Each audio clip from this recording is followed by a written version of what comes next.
Hi there. I'm this event's game jam theme. Wait, wait, wait, wait, wait, Alright, wait, come wait, here, you wait, wait! motherfucker.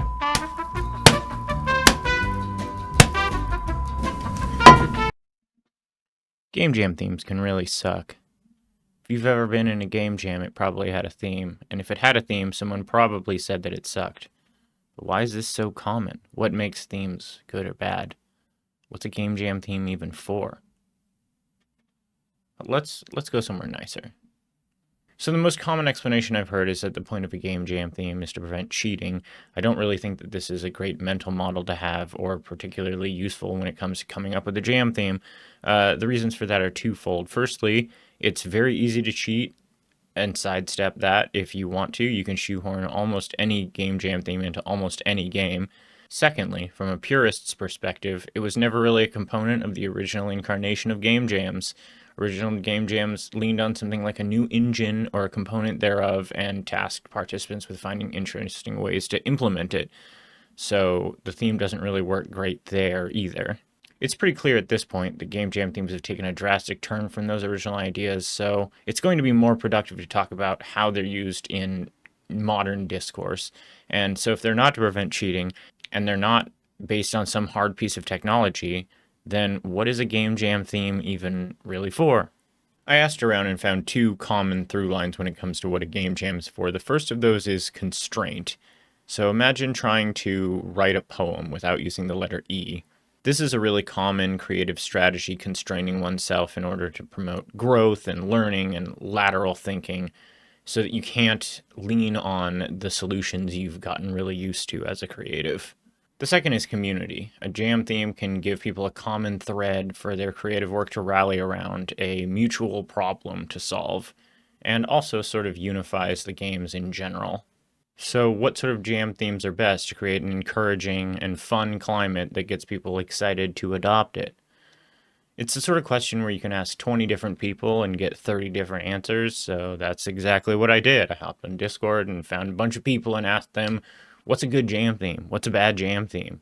I got some really thoughtful responses, and what it all culminated in was essentially a matrix built on two spectrums: vague versus specific, and mechanical versus aesthetic. So on the first axis, the sweet spot tends to be somewhere towards the middle. Something that's too vague is going to do very little to inspire or motivate people, and something that's too specific is very likely going to be discouraging and overly constraining. For the second axis, there are pros and cons to both mechanical and aesthetic themes, but generally speaking, people seem to prefer something that leans a bit more towards the aesthetic and stylistic side. As you head into the vague side of the matrix, it makes it increasingly difficult to pin down on the y-axis of this graph where exactly the theme might lie, which creates what I've been calling the cone of ambiguity. With all this in mind, let's try to go over some of the categories of themes that I've identified, place them on the graph, and see where they land within the sweet spot or outside of it. Genre themes, like sci-fi, western, pirate, not really a great space in general, tend to be way too vague, and they're probably better suited to being the overarching idea behind a jam, like mech jam or cyberpunk jam, where people can see it when they sign up and understand what they're getting into. If they're a genre fan, that's going to be great, but if they're not, this is going to really turn them off. Right next door to that would be cultural themes like Christmas or turns of phrase like close to the vest. These are nice in how vague they can be and how aesthetically informative they can be. The real risk here is that because we work in an increasingly global landscape with jams, these do run the risk of alienating people because they don't understand that cultural reference. Hard mechanical themes like dungeon crawler, 3D platformer, grappling hook, double jump. The specificity of these sort of themes can be really a two-edged sword. It gives a very focused direction for products with a lot of precedent on what and how to do that thing. But on the other hand, it can also alienate people that don't have the technical expertise to implement features of that nature. These can be great in the right context, but I would use them with caution.